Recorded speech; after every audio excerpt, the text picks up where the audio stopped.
Good morning, Giants. Welcome to Wake Up with Giants TV. We've got another great episode for you. If you're wondering about clarity, purpose, and intentional living, you're going to want to hang tight for this.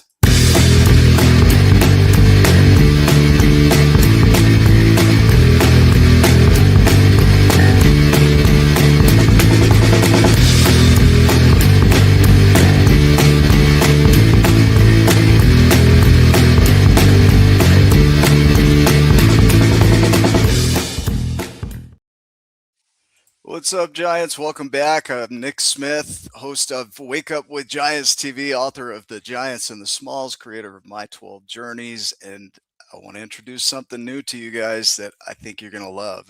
So if you haven't joined yet, I'm going to show you how to do this. You're going to want to come join the Tribe of Giants community, which I just built this week. You just come into My 12 Journeys, or you go to tribeofgiants.com, and I'll put that link in the floater across the bottom here. But you'll click on Join the Tribe, and it'll bring you to the landing page where you'll be able to log in and create your account. It'll take you into your dashboard. Now, as a free user, which you'll be as you begin here, you're going to have access to the community where you can share social posts just like you do on Facebook. It's really no different from that. You'll have your own account. You can come in and react and comment and share information that you think would benefit the Tribe of Giants. Also, you're going to get access to the first journey of the 12 journeys, the non-conscious journey. And there's a couple ways you can go through this. You can manually do it and go through the course individually, statically. Down here, you'll just continue through, and it's going to track your progress as you go through. Or this newest feature is you can walk through with Remy, the giant, who will act as your AI guide as you go through the journeys. And so you're going to get access to the first journey and the community. Some of the features will be blocked out. They're for paid members. We've got our Remy chatbot, which is an AI-based bot that helps you to wake up to your challenges and really see them for what they are and grow through those. You're going to have your today report where you can track your emotions and mood over time. And the coolest feature here that I think we've added is this, that you can actually share this information with your coach or therapist.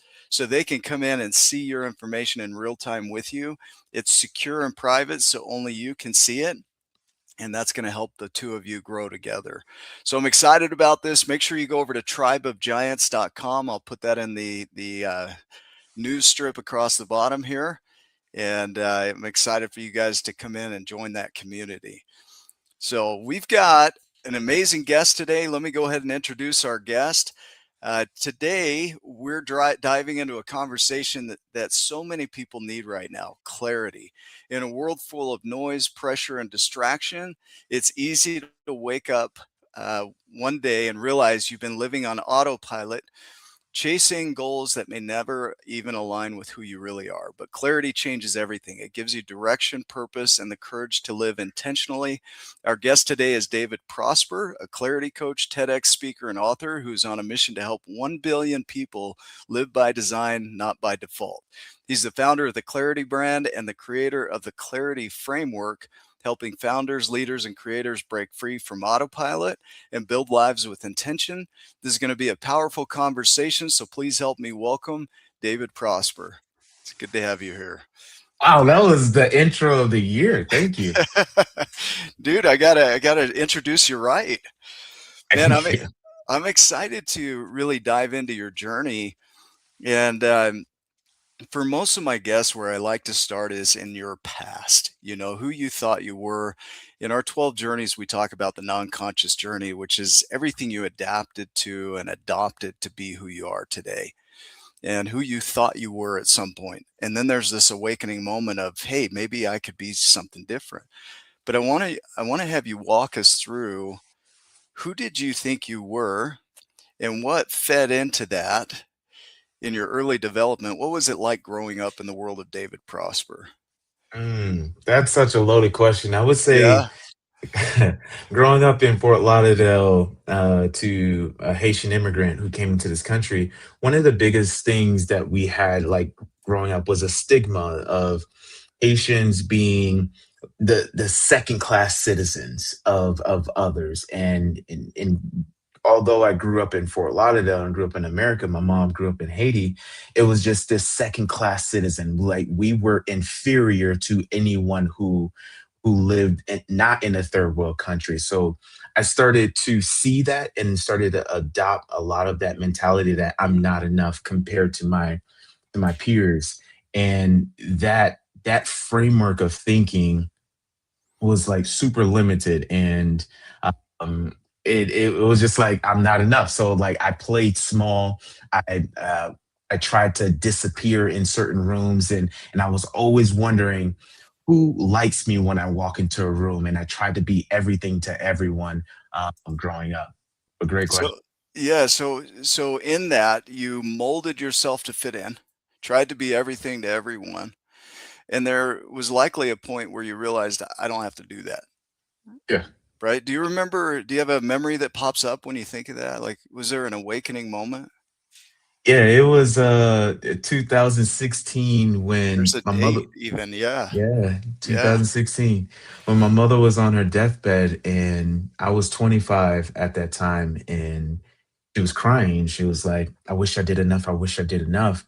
Mm. And I was like, Mom, like, you're this Haitian immigrant who came to this country. Like, all your kids are not in jail. Like, you hit the lotto. She's laughing.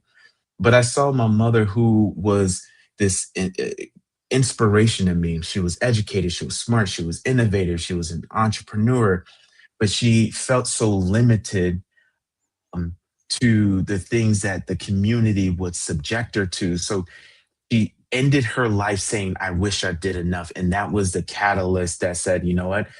I will never say, I wish I did enough. And the people around me will never say that they wish they did enough either.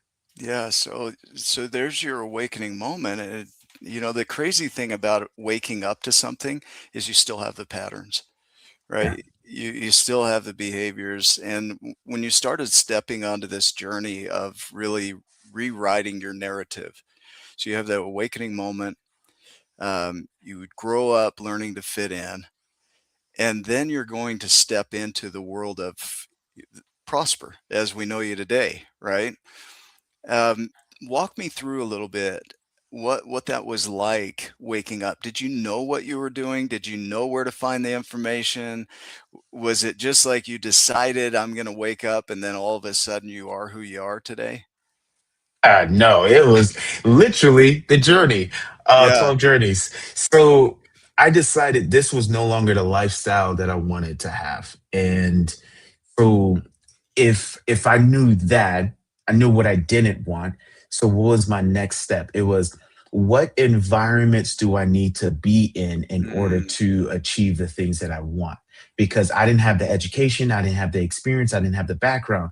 But I knew one thing my mother taught me growing up, especially in the projects of Fort Lauderdale, was tell me who your friends are, I'll tell you where your future goes. Oh So yeah. I was like, I need to change my environments and I need to change my associations. So I can start learning and say, okay, I like this from this person. I like this from this person. So it was changing my ecosystem in order to change my outcomes. Yeah, let's talk about that ecosystem because I think this is where people get stuck is they know they want to change. They're aware of the patterns and behaviors, and then they're repeating the old patterns and behaviors. And so there's a frustration that comes up between who you are and what you're growing yourself into, right? And there's a huge Mhm. gap there. And I think that gap is where all suffering occurs is between your reality and your ideals. Yeah. And so you've got these ideals and you're stepping into it, and you're re-engineering that ecosystem. Like you say, can you describe that ecosystem to me? Is it just you? Is it your environment? Because you talk about the people that you associate with. Walk me Yeah. through that a little bit. Yeah, it's a great question. I would say the internal side of things did not change first. It was first the external things, because I needed to be exposed, then I needed to be educated, and I needed to be empowered. And then I started to elevate and expand the things that were naturally inside of me, the dormanted gifts. Ooh, I like So that. Exposed, empowered, and edu- educated. and educated, Wi- and then And I started, to elevate and expand. oh, I like that. So yeah. So I'm going to try and get that. So exposed, empowered. Is that right? Mhm. Yep. Educated and expanded. Yeah. elevated, right? Yeah. So the four E's will capture that right here. So the four Yeah. E's, and that's probably in your book, right? No, that's not in the It's book. not what, dude? You got the Prosper special here. Yeah. So the exposure is one thing. You start to see, okay, there's a Mhm. possibility. I know in our brains there's this thing called a mirror neuron, Yep. and it sees in others and fires the neurons in ourselves. And there's something we love about being connected to others is we create synchronicity, and we feel the best when we feel aligned with other people. So you put the yeah, I don't know. I'll try and put this in the comments here. I don't know if you saw that. Yeah. We're going to see if we can comment that in there, but you're exposed to the information, you're exposed to a new way, you start to see it and experience it, so your body starts to fire. And with neurons, it takes some time for those to wire enough that they can actually be automated. So it's not like they're automated. And then you're empowered and you think, I can do this. So you start to have hope that you can actually do this. Yeah. And then you learn about it. And education isn't enough because, I think there's an E in here, the embodiment of it, the empowerment or the elevation of it is the embodiment of it, where you really take that on and grow into it. And so, what are some of the ways that you would educate and embody or empower yourself so that you could do that? Oh, this is a good one. To embody it, because there's a saying, fake it till you make it. I don't like that saying. I Yeah, like faith it till you make it. faith it. So Okay. faith it, believe it until it becomes yours. And one of the things, as a son of a pastor, I would Yeah. often imitate my mother when she would like preach, and I would be like, and God said, and God. So I would Yeah. imitate, and she would be rolling, she would be laughing. She's like, someday God is gonna use you. So so A- so and so it is, right? it Yeah. is. So embodiment for me is imitating the thing that I see that I want to become. So I was always inspired to be that speaker who was charismatic and dynamic. So I would walk into a room and I was like, and to be or not to be, that is the answer. And I would like play around with it until when I got on the TEDx stage, people are like, oh, it felt normal for you. But it was like, it's been years of me practicing what I want versus practicing what I don't want. So it was just like the imitation and, playing the role until it became who I was. Dude, I like that. I just heard, imitation to implementation. And Mhm. it's there's the gap, right? The gap is the big thing is you weren't that when you started on this. And you held the ideal that you would be that. And so you practiced until that became your reality. And it became a thing. And I hear people talk about imposter syndrome. And they feel like, I just feel like a fraud because they know their reality versus the ideals that they have. And so they feel like an imposter. And so did you ever feel that as you were navigating this? I, that's such a good question, and yes, there's a lot of people who feel that. And when I noticed the imposter syndrome started to show up, it's because I started finding myself comparing who I was to where I'm going. Mm, And when I started focusing more on who am I becoming versus who other perceive me as, the imposter syndrome literally evaporates. Like, okay, this is who I'm becoming. Just like a college athlete, I never felt like an imposter when I was on the field because I practiced so much. I knew yeah. the plays so much. Like I was immersed and involved in the process. But if I wasn't doing it and I showed up on the field, then it's just like, who's this guy? He doesn't know anything. And Mm. rightfully so. So I became more obsessed with learning and embodying and imitating and practicing more than the outcome of who I want to be perceived as. So there was no imposter syndrome when I started focusing on that. That is, I think that's a powerful stance. Lisa Feldman Barrett in her research on anxiety says that we feel anxious when we don't measure up to the ideals we think others have for us.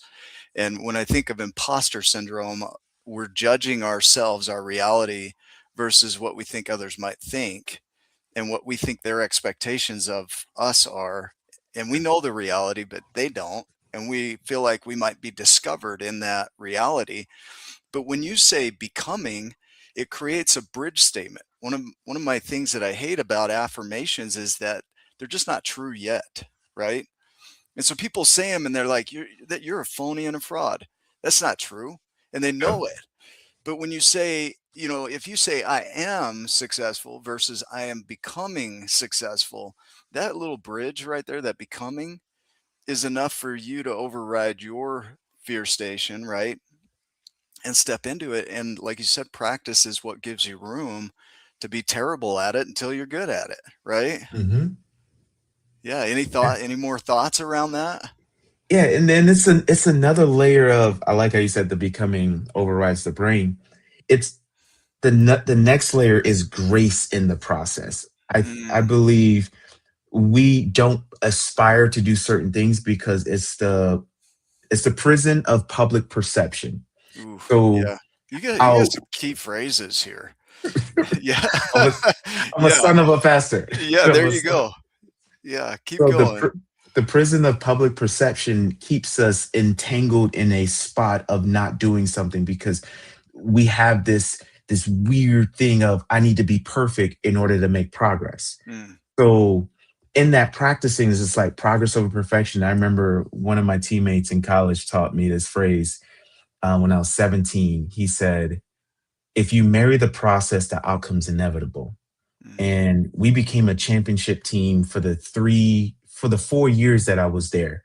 And 3 years in For 3 years we were champions in track and field, 4 years in football.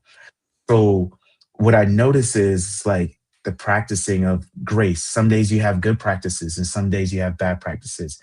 But if you continue to show up and practice, you're naturally going to get better by default. So yeah. that's another element that I wanted to add in there. Well, that grace is a huge deal. I'm glad you brought that up. In our journey of awareness, we talk about that grace and patience and gentleness that you should have with yourself as you're waking up because it's hard, right? And practice is hard.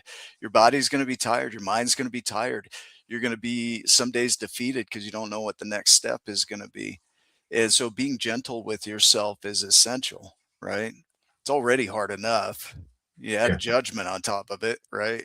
It's even worse. So I want to hit on, our journey of acceptance talks about acknowledging what is.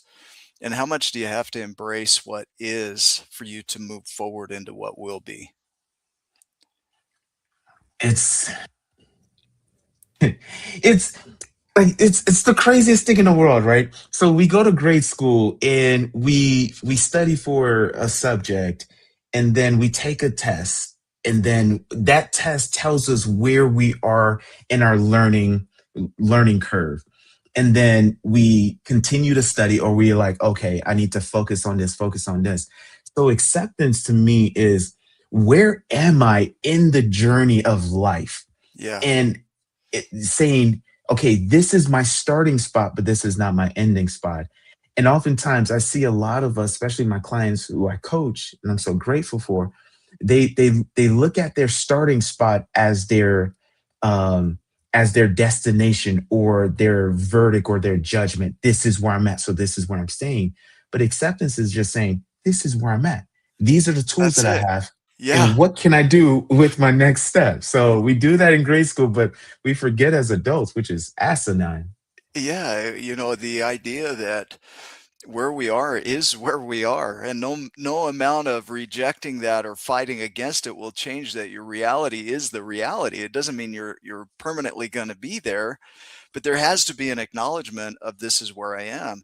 And what I see is that when we see our reality as it is, and then we see other people succeeding or at places we would like to be, and we judge ourselves, then we start to lose hope or we compare, Yeah, right?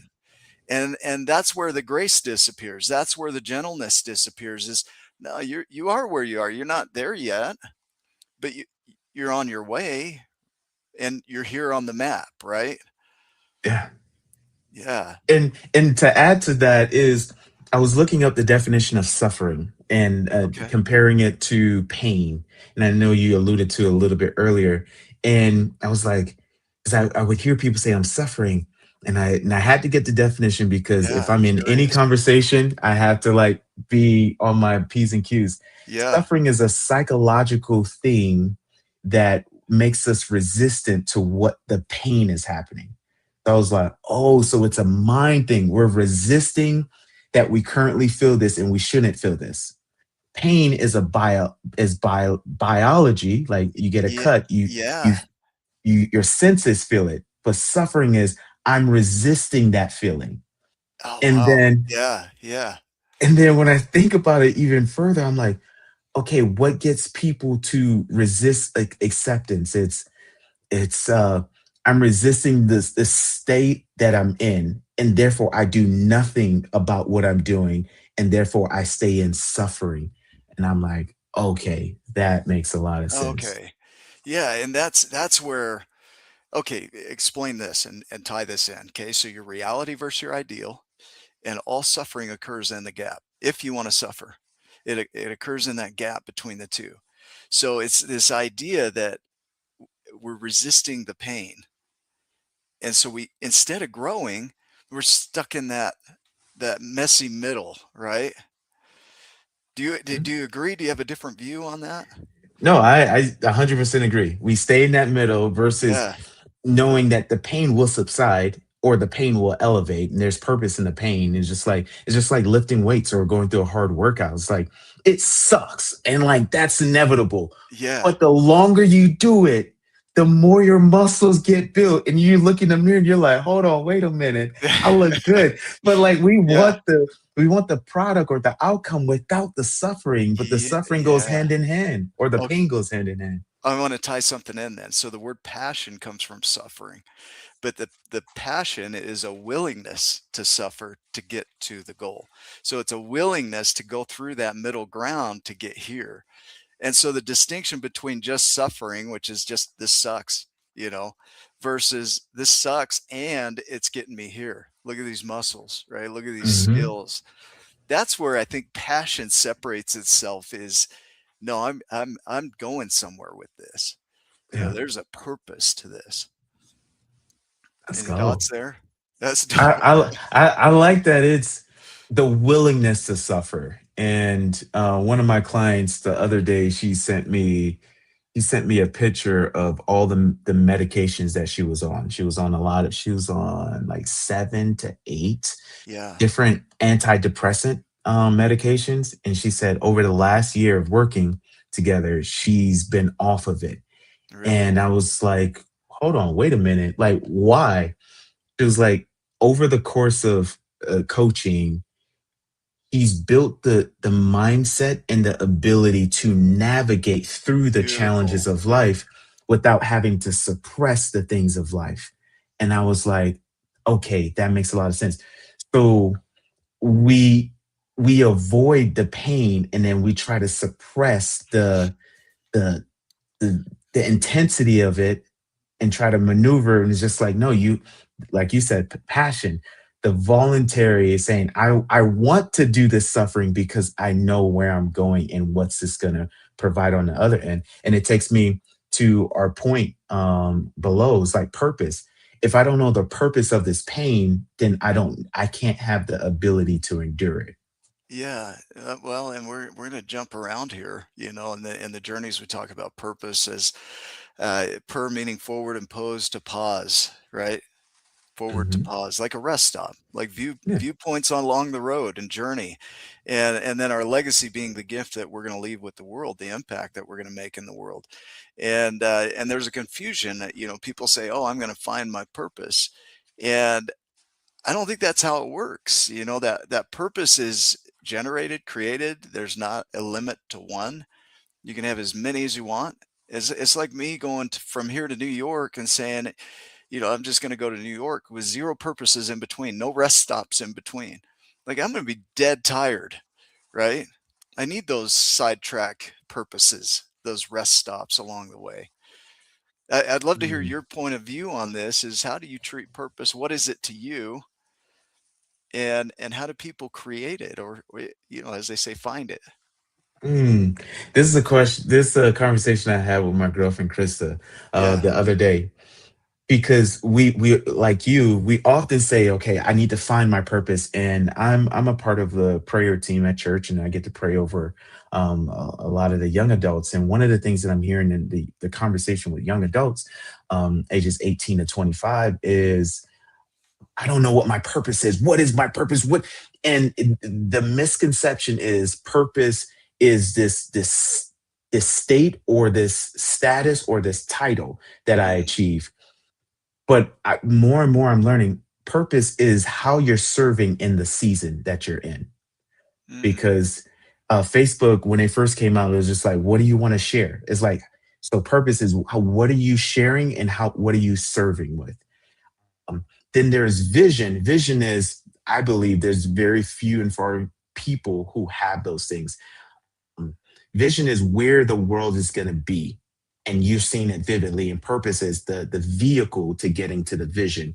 And I like like you that. use the metaphor of getting to New York, the vision could be living on the East Coast, and then the purpose is where am I going? Okay, the East Coast is New York, but the East Coast is also Maine, New Hampshire, North Mm. Carolina. So the vision is East Coast. The purpose is where I'm gonna live in the East Coast. Y- Thoughts? Yeah, thoughts. That gives you flexibility too on the map. So if we were looking at a map and you're traveling and you want viewpoints along the way, you might say one of my purposes is to go to Colorado and see the Rockies. That's a purpose on the vision, on the way to the vision of New York. And another purpose might be, I want to stop in Florida. I'm way out of the way here. Or I'm going down a road and there's a detour. So my purpose would allow me to detour. Look, that road didn't work. So I'm going to find another road to get to New York. But ultimately, the vision is what holds this is the impact or the primary focus. And then the purpose is everything along the way. Hmm. All right, back at you. Thoughts? Yeah, it's the impact is what is the result for me? What is the Mm, result of how, in me serving people, what is the end result? So in my situation, I'm a leader and a coach and an author. So as a result of me breaking things down like the 4 or 5 E's, those practicality things, it was just like, how can somebody take these philosophical conversation and make it really practical, and they can start yeah. using it in their lives? And that's the vision of, okay, now their lives have become better as a result of me serving and sharing, versus their life become worse because I'm consuming and comparing and criticizing. Yeah, and that's where many of us get stuck is in that consuming and comparing and we're not creating, we're criticizing. And one of our journeys is the journey of gratitude and a practice that I learned recently. I didn't know this was a thing was not to be grateful. I learned from Andrew Huberman that gratitude is something that is meant to be expressed to others, that when you do that, it fires dopamine in their body. And in witnessing that, it fires dopamine in yours. But gratitude is also the foundation of all abundance. And so people think, oh, I don't have enough, or they compare and they're like, I don't have what they have, or I couldn't do that. But what gratitude does is it gets you to see what you already have. And one of the practices that I just learned recently is just notice three things that you have without labeling it as grateful or upset or anything else. You just have it. Like I look around my room, I have so much stuff. I just have it. And it puts you into the space of recognizing how much abundance you really have in your life because we're so caught up in the comparison that we can't even see it. So that practice of enoughness helps you to see, man, I'm swimming in abundance and I don't even see it. So my curiosity to you is how do you practice gratitude in your world and how do you use it as a tool to help you to keep moving forward towards your grander vision? Hmm. Well, I have a, I would say this is an unfair advantage. Okay. Hindsight 2020. Yeah. Growing up in the projects, and then there was a point in time when I was 6, I used to live in Haiti, so third world country. So I've experienced having nothing Yeah. and so much more now. And so staying in that state, like every time, like whether I'm drinking a cup of coffee, I'm like, God, thank you, thank you. And then it becomes almost it becomes second nature because I'm focusing, like you said, what I have. And I was talking to my father the other day. He just got out of prison, Yeah. and he just got a job working at FIFA, and he's so excited. He's like, I got a job, son. This is awesome Yeah. because no one was giving me an opportunity. And I was like, when you get paid, he was like, I actually don't know. I was just excited that I had a job. Like, Yeah. so it's like Yeah. I'm I'm working. So like Yeah. How cool. so having that, so it's starting with me of like, how am I setting? One of the things I talked to my girlfriend and I talked to my team about Yeah. is, what is your intention of the day? So it's setting the intention. My intention is this. So this is my North Star. And then the second thing is, I am like militant about surrounding Mm, myself around people who practice gratitude, so that when I'm a little weak or I'm a little weary, I can lean on them. I can be inspired by just listening to them. And I think that's again, going back to the ecosystem earlier in our yeah. conversation, is when we're a little weary of saying, okay, here's the things that I'm grateful for. Are we surrounded by people who are just as grateful as we are, that we can say, you know what, I need to be more grateful, I need to be more gentle, I need to be more kind. And anyone who's opposite of that, who are negative, cynical, all Yeah. that stuff, Yeah. God bless you, you can stay over there, we can move in passive, but we Yeah. don't have to sit and chat. Yeah. Wow. I like that you use the word weary, because in the creative journey, you're going to get weary. You're going to get tired. And it's amazing what shows up when you get tired. For me, it's anxiety, loss of hope, despair. It's like these things show up. And so to have people in my corner that say, no, man, check this out. You're doing great. Keep going. It's like that encourages me to get my energy back up. And I know it'll come back. But man, when you're tired, we feel a lot of heavy emotions. Yeah. Yeah. And you talked about your client that she was on the medications to help manage those sensations because they're intense, and the work still has to be done. Yeah. In our journey of empowerment, we talk about tools and how you've got to learn these tools so that you can manage, not only manage these sensations in your body and these thoughts, but to thrive while they're running. Yeah. And people think, oh, I got to wait until I get through this and then I'll be able to do something. And I've learned the opposite. Is I've had some of my most creative moments at my lowest times. Mm. And it's learning to allow those to be passengers on your bus without kicking them off, because they're a part of you. What it takes to get rid of them is what it takes to get rid of you, and that's not what we're looking for. So you learn to allow these passengers to ride along, and I'm going to feel this and I'm going to create. Hmm. What are some of your favorite tools to keep moving when you're weary?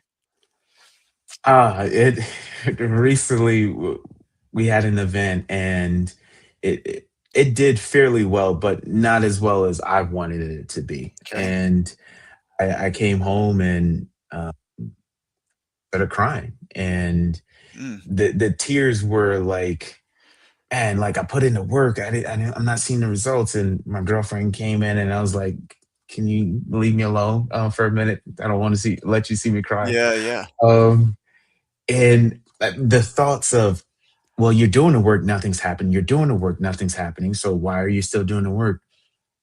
I've learned to let myself feel the feelings. yeah, And I yeah. grew up with stuffing the emotions down, and then, and it bleeds on to people who've never cut me.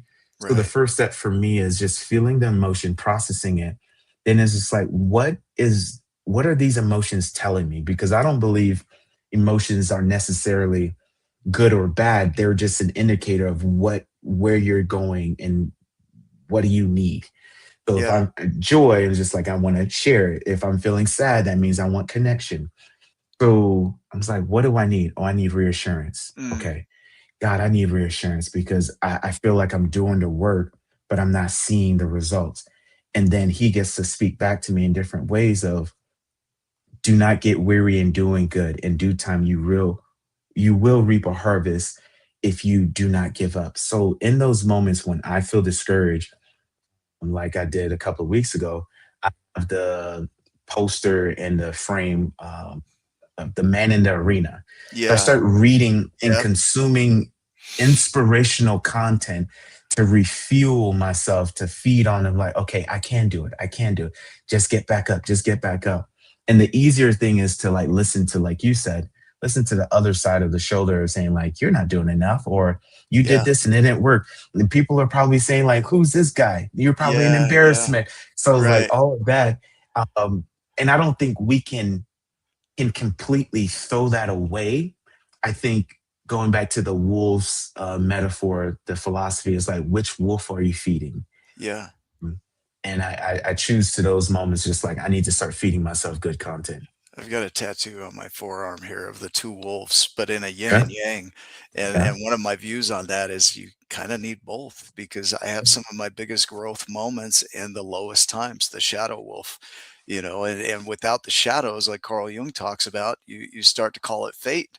If you think that's who you are, then you start to call it fate and you live as if. And we go through and we yin and yang between the two wolves, right? Yeah. And we're going to experience times where we're feeding the shadow wolf, and there's going to be times where you're feeding the light wolf and you're growing.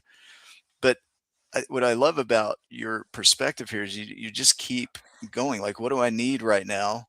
And I'm grateful to hear I'm not the only one that experiences this, because man, you can ask my fiance. I mean, she's like, "Dude, are you all right?" It's like I I I have such high ideals for myself, and when I don't hit them, I start to feel some of that defeated Hmm. energy, right? And it doesn't go the way I wanted it to go, and it's like, man, is this ever going to go? And then if you get into comparison, then you're just stuck in this cycle of just feeding that shadow wolf. Yeah. But that shadow's not there to live in. It's just so that you know where you're at and what to work on, and that's where I think there's a ton of growth. Yeah. Anything else to add to that? Yeah. I like that. You make the greatest innovation in your lowest spots because um, my mother would always teach me never get too high on a compliment, never Mm, get too low on a criticism, always stay even. I like that. And that groundedness keeps you closer to earth. And the fact that you said it earlier too, you said, I'm glad to hear that I'm not the only one going through it. So the more I go through those shadow sides, I'm like, okay, this is supposed to teach me something so I can teach others Mm, something. I'm supposed to go through this so I can grow through this so I can help somebody go through this. yeah, So I have to go through this so I can grow through this to help somebody go through this. So it's just yeah, like, yeah. oh, okay, okay, challenge Okay, accepted. all right. Bring it on, You because I'm bring on the supposed to teach suck, this. right? Yeah. Well, so when you learn to navigate the heavier parts of life. So I call this the roots, in the 12 journeys, it's the roots. It's all that inner work. And it leads you to what you call intentional living. For us, these are the shoots or the growth journeys of uncertainty and abundance and vision and surrender and nurture. um, because it's in that, and I love your use of the word intention. And what I like about that word is it comes from stretching. It means to intend or to stretch towards something. And so many of our Mm, words are designed around intention, and we don't even realize it. Like attention is the energy you give to that stretch. Intention is the stretching towards, tending to, like caring for a garden. Entertainment is in between stretches. And it's like, now some of us are so stuck in entertainment that we never intend anymore, right? But it's such a powerful word because you're going from where you are, stretching toward what you're becoming, like you say. And there are some things that are going to happen for us. The uncertainty journey is a big one. Margaret Drabble says that when nothing is sure, everything is possible. And we see uncertainty as you never get a map in the world of uncertainty, you get a compass. And and you as the navigator get to step into, like you say, faith it into existence. You get to faith whatever you're creating into existence and trust that that next step, whatever it is for that vision. mm. What are your thoughts around I that? love that. You don't get a map, an uncertainty, you get a compass. And that compass on my hat, it makes me think of my mother. And back in 2016, when she was alive, we would drive around. Mm. She would use a compass to get around from Fort Lauderdale to Miami. And I was like, Mom, like I grew up on MapQuest, like you would Yeah. print it out. I was Yeah. like, we have GPS now. Like we literally can use. She was like, no, I know my north. And Wow. if I know my north, I know how to get to my south and my east and my west. Wow. And I would make fun of my mother. I was like, Mom, you're so old. Like, this is so weird. And now, fast forward, now Look I at have a you, man. compass. Yeah. But she knew something that I didn't. And compass is it's always moving and it's always Mm. finding that equilibrium of like where's that balance. So if we see a map, it removes the ability to, I think, um to be curious and to explore. And you said if there's no certainty, there's possibilities. So the Yeah. compass gives us that possibility of tricking our brains to saying, okay, I just know my next right step versus to have everything figured out. And if we see a map, we can get overwhelmed by seeing everything. But if you Exactly, right? just see your compass, you just know your next step. Well, Atomic Habits talks about that. So in our journey of nurture, we talk about how to step forward into the unknown, and Atomic Habits talks about the smallest, most simple step that you can take, right? And I think there's a scripture or something that says that by small things, great things come to be, or you think about the mustard seed, that what comes from that, from such a tiny seed, is it doesn't take massive movement. And if you were to see the map of everything you have to step into to get to where you're going, you would never take a single step. Yep. It would overwhelm me to see everything I've had to do to get to this point. Hmm. And like Steve Jobs says, you can't connect the dots looking forward. You can only do that looking backwards. You have to trust that the dots are going to connect. So thank God for blindness, because if I could see it all, I wouldn't. I would be too. It would be too much. I'd shut down. Yeah, and that's the interesting thing. We all want to see it, but if we really see it, we're just like, oh, this is too much. And our brain gets, like, that's too much. I'm gonna take the easier route. Going back to I your got to words. do that to get Yeah. there. No way. Mm-mm, No way. mm-mm. Yeah. What's the Staples? The easy button, right? Yeah, Yeah, we want the that was easy easy. button. Yeah. So, but it's necessary, and you pull in surrender, which is to render over, because you don't get to see the path in advance. Yeah, And you look at a tree, when the seed is planted in a tree, it doesn't know all the branches and bifurcations it's going to take. It grows as needed and adapts to the environment so that it can become a successful tree. But there's no way to predict what that's going to look like in the beginning as a seed, because even the tree doesn't know. Right. So when we're stepping mm, into our paths and visions and surrendering, it's like, you don't get to know. You don't get to know when, you don't get to know how. The only thing you get to know is, what am I going to do next? Right? powerful. I like that. I'm gonna use that one. The seed Yeah, in the please. tree. Yeah. Oh, love We use that. the tree analogy in our logo because it really is, it embodies what we do, with the root, the shoot, and the fruit. It's that your growth, your vision is the overall tree. You can see the vision of the tree. You know what a tree looks like. You can picture it. But if you had to predict every branch, every bifurcation, every storm it would ever go through, every drop of leaves, every root system, but you had to predict it in advance, you couldn't do it. But we often spend a lot of time trying to predict it versus just growing as needed. Adapting, right? Uh, Yeah, Charles Darwin said it's not the strongest or the most intelligent that survive, it's the most adaptable to change. And I think that's where that ties in, is evolution can only occur after it's created. yeah, So without the creation first, there is no evolving. So for us to evolve in our lives, there has to be a stepping into something where we start to now evolve and adapt to whatever shows up in that creation. And there are times where our branches break and we're tired and we're comparing and we're criticizing, right? We just need a little reinsurance. We need somebody to come hug the tree, right? yeah.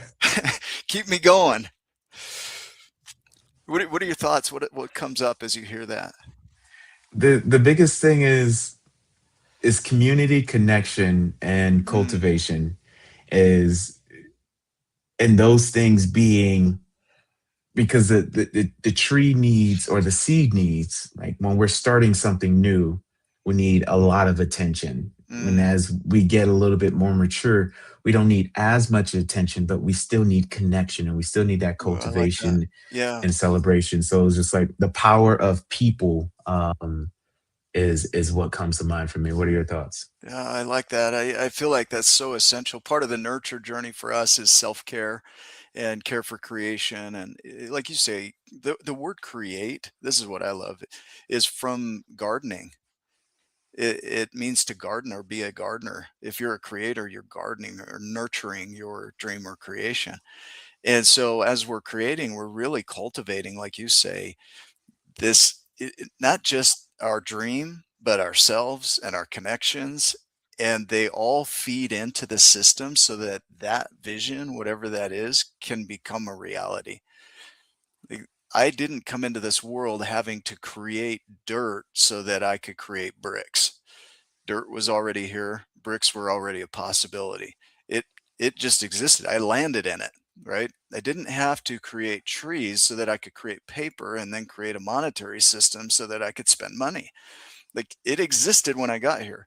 So when we look at our journey of abundance, we start to see everything we need is already here. It's just in raw form and we get to transform it from what it is. That door right there was a tree, right? Somebody saw a vision of a door and turned that tree into a door, and the mud in the walls, the sand and the windows, right? Somebody thought, I'm going to burn sand and see what happens. And they create glass. And it's like, I didn't have to invent glass. It's already here, right? This computer we're on, I didn't have to create this so that we could talk. So it just that cultivating and connection, all that feeds into this abundance that we're surrounded by. It's like now you got all this, you got possibility, you got all the resources, you got all the people. What do you want to do with it? Right. Yeah. Yeah. Yeah. As Go. as you're talking, I'm curious, like, what is your framework then? Like, if there's all of this abundance, right? And sometimes that can be like hyperboles, like, oh, abundance, self-love. And there's a lot of coaches who talk about that and sometimes get a little annoying. Yeah. Um, Yeah. but but the reality of things, there's so much things to be grateful for, and we can look and we can see. What are your thoughts, and why do people live in scarcity when we look outside and there is so much that like you said that we have and the things that's been created for us. Yeah. I think the scarcity comes from a fear. So when you get into a survival state or a fear state, you start to look at the resources that you immediately have and you start to see those diminish. You see the world closing in and literally the brain closes in. So your view of the world also closes in. So scarcity comes from being afraid of the world around us and it closes in and it literally shrinks our brain areas so that we can't see the abundance around us. The truth is abundance just is. It's not something you earn, it's not something you accumulate, it just exists, which my definition of that is the materials you need to create anything you can imagine, the resources, people, materials, opportunities are already here. Scarcity puts you into the space of not being able to see it.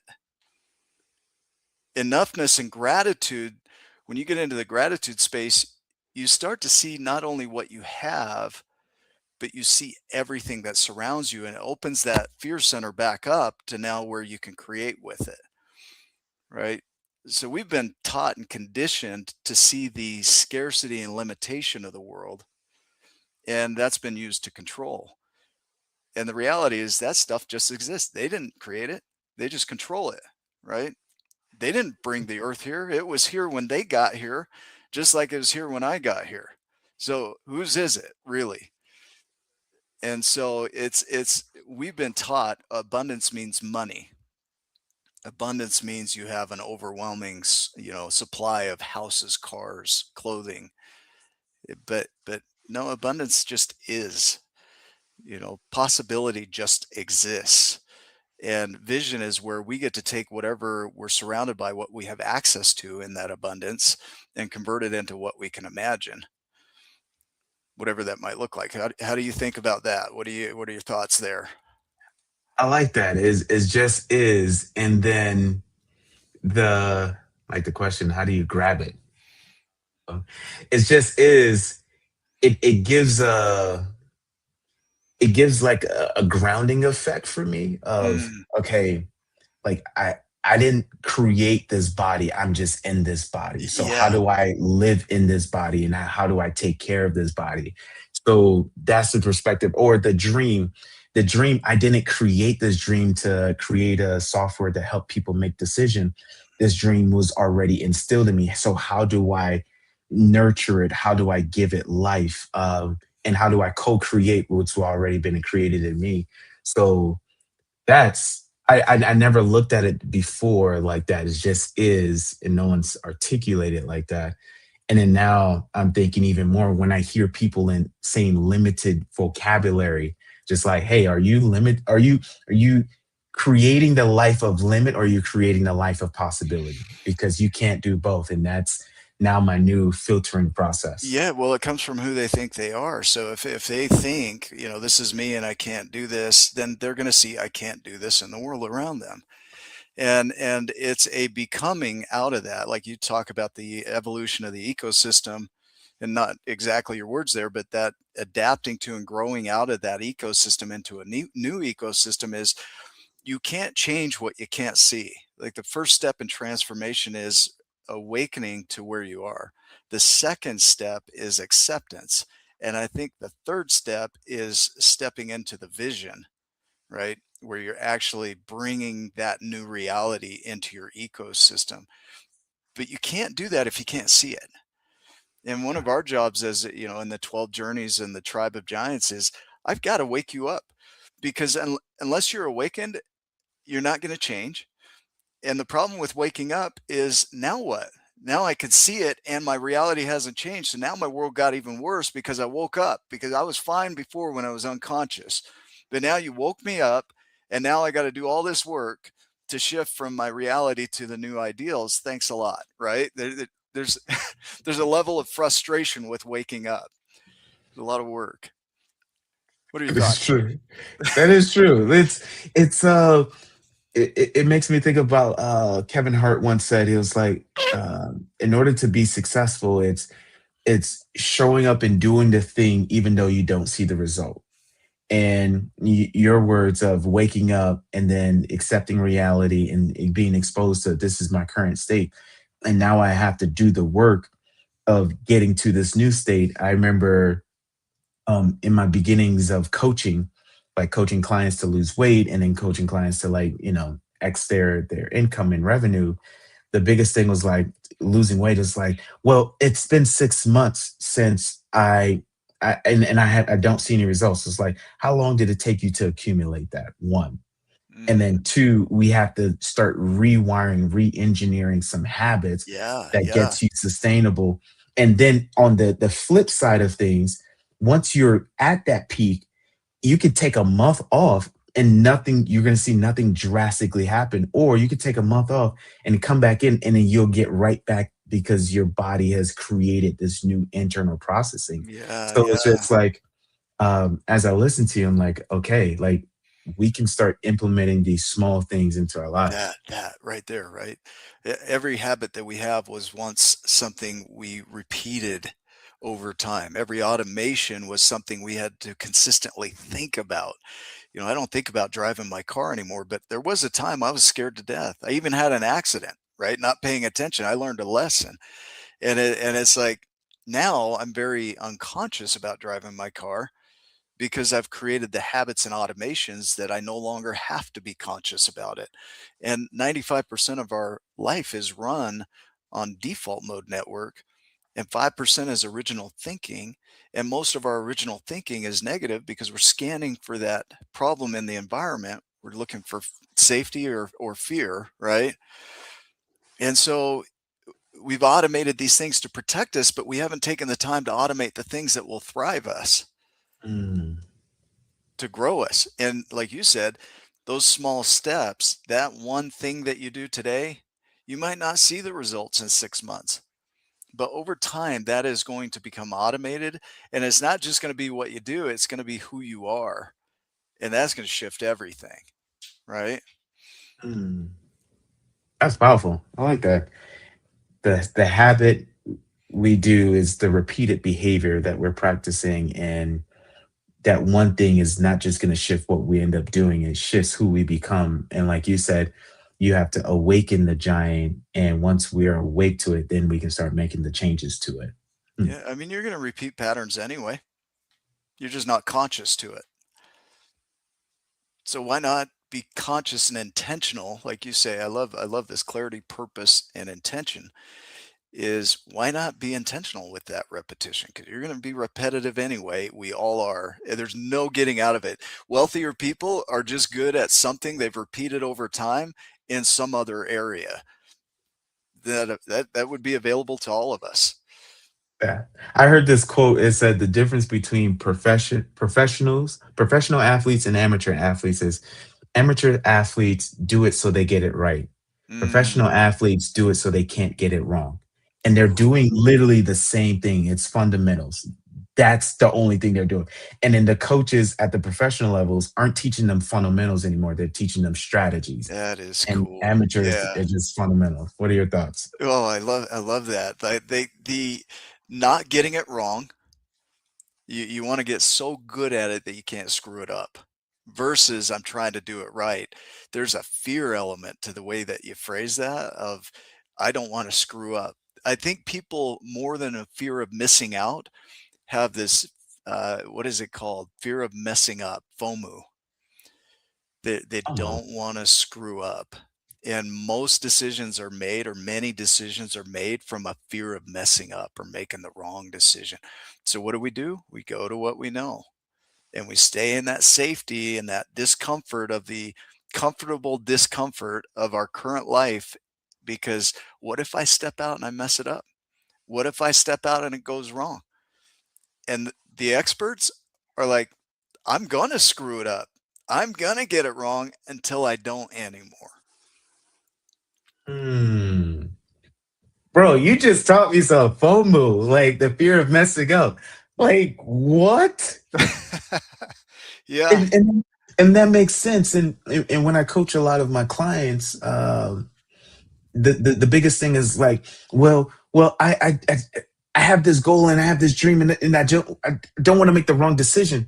But the thing about decision is like, uh, once I remember with my former stepsons when I would work when I was helping them pick out a toy, and they would go Yeah. to Walmart and they'd be like, "There's so many toys." I'm like, "Which one you don't want?"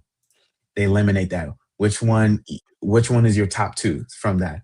And then from that, I'm like, okay, which one you don't want out of the top two? And it's like, oh, so it's like making it so small that it Yeah. becomes possible versus making it so big that if you mess up, you just get back up. You get back up. And as an athlete, I remember my coaches would always say, messing up is part of the process. As Yeah. long as you're not messing up consistently, now you're choosing to mess it up. But messing up is part of the learning process. And we're so it's weird. We know that concept in grade school, but as we become adults, we're afraid of messing up as we're learning to perfect the process. So Yeah. that's I like that FOMO. What if you get Or it wrong? Great. You'll learn from it. And you probably won't repeat that same pattern again. So you're going to branch off in a new way. I mean, trees are, yeah, I won't use the word here, mess ups. They're chaotic, they're broken, their leaves are falling off, like they grow in weird places. They mess up, but look how successful they are, mm, right? But they're constantly adapting to whatever's going on in their world and re-guiding themselves to their grand vision of being a tree. And they're successful at it. And they produce fruit and they give that back to the world, and some other seed gets to go through the journey for itself. Are you good for a minute more here? yeah. Yeah. I really want to hit on this. Our 12th journey is the journey of legacy. The journey of legacy is, it's legatia, means a gift by will. It's a legal term, meaning that this is what you're giving to the world. You're giving it. Steve Chandler talked about leaving that legacy while you're alive versus after you die. Um, I look at people that have worked really hard on their journeys and dreams, like Vincent Van Gogh and Emily Dickinson, who never saw the fruits of their labors in their life. And after they passed, their works are some of the greatest in the world, but they never got to see it. And so that legacy that feeds into what is the impact I want to make into the world, and would I do it even if I never saw the fruits of my labors? The olive tree, it takes 70 years to germinate, but goes on to live 1,000 years. But we love in coaching talking about the bamboo that germinates underground for 3 to 5 years and shoots up hundreds of feet, in a few weeks, but only lives about 7 to 10 years. So the legacy is, yeah, there might be bamboo legacies, there might be olive tree legacies that go to live on beyond you that you'll never get to see the fruits of.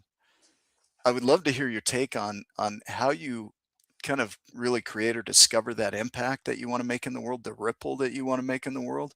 And then not only that, how do you give it? Mm.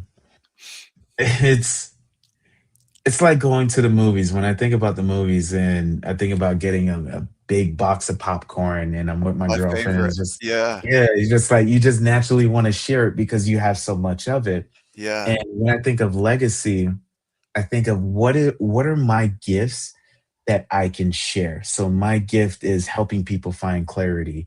My gift is helping people speak well or helping people understand complex problems. Mm, So when I think about legacy and when people start looking for how do I live in my legacy, once we start living in our geniuses, and I believe everyone has their geniuses, and once we start sharing our geniuses, going back to the professional athlete, because we can refine our genius, because LeBron James is a great athlete, but he still works on his craft. mm. Um, so when we refine it and we give it through our relationships, through our conversation, and we give it generously. One of the things I tell my teammates on the Clarity brand is we're a generous organization. Ooh, I Like, like so that. we're Yeah. going to give, and we may not receive specifically from that person, but we know that when we give generously, it's going to come back abundantly. So it's like, what can we start giving away? Whether it's our time, it's our encouragement, and yes, there's discernment and boundaries, but how can we be more generous in doing that? And then that becomes the legacy in which we live behind. Oh man, I think that space of generosity is when you come from fear, you hold on to things, you hoard it, you guard it, you protect it. This is mine. When you come from that abundance, it's like I have more than I'll ever use. So I want to share it with you. I got more popcorn than I could ever eat at a movie. So I want you to have some if you'll have it, dig in. But generously. Like no, you can't just have a handful. Eat all you want. I can go get a refill, right? Yes. So it's that mindset. It comes from who you're being. When you are that person that is generous, you start being generous in the world. When you Yeah. are abundant internally in your ecosystem in here, well, you start to be abundant out here. If you're scarce and afraid in here, your world boxes in, and that starts to show up in your outer world, right? So it really starts with, if you really want to change your world, start becoming that person you want to be when you arrive at that vision, right? And be terrible at it. Go suck, Yes. right? You'll inevitably get better by default. Yes, yeah. Yeah, go be terrible. There's a quote in my book, The Art of Accomplishment. It says, in order to get what you want out of life, you have to be willing to suck at something long enough to get good at it.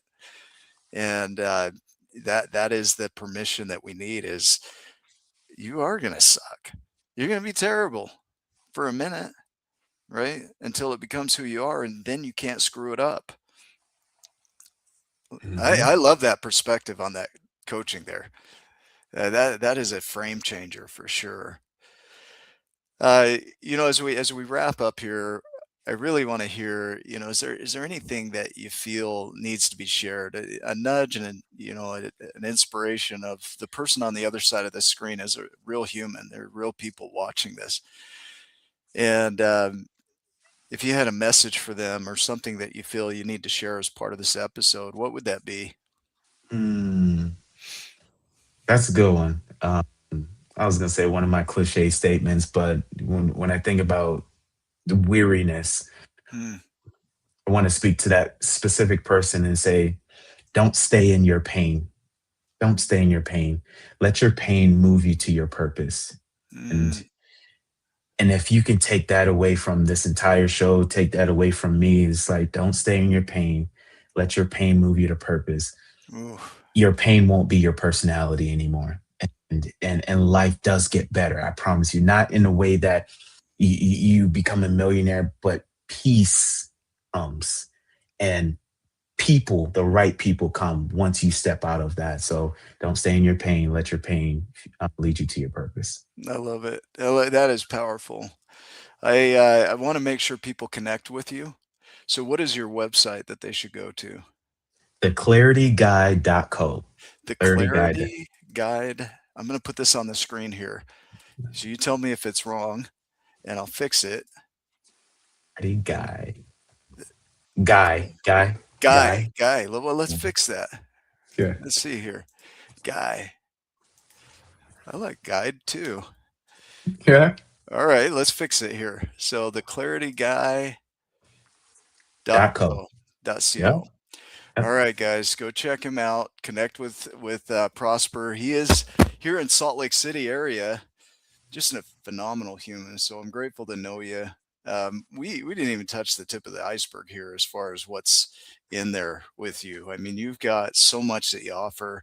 I've seen you work with the youth to help them. You know what a prime time to work with youth between 18 and 25. You know, to really anchor in their direction before the world gets a hold of them.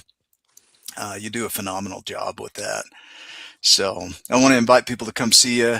Go to theclarityguy.co and follow Prosper and keep this connection going. Let me make sure there's one more comment here. So yeah, thank you for being in here. This is my fiance right here. She's beautiful. Thank you. Yeah, I'm a little biased, but yeah, thank you. Thanks for being here. So we love the comments. For everybody that's watching, we appreciate you. You make this show what it is, and without you, it wouldn't be the same. So if you know somebody that could use this message today, please share it with them. Please share Prosper with them, and go back and watch this. There's so much gold in this conversation. Um, I'm gonna rewatch it. You know, it's one of those Thank things that I need to hear this again. So, you. is there anything else before we wrap up here? Oh, this was amazing. And again, thank you, Nick, for stepping into your purpose by helping others become the giants that they've always envisioned themselves to be. Thank you, man. Yep, one giant at a time, creating a world of giants, one giant at a time. So, come visit us at tribeofgiants.com. Join the community there. Keep the conversation going. We love you. Go make it a giant day, and we will see you in the next video. Talk to you soon.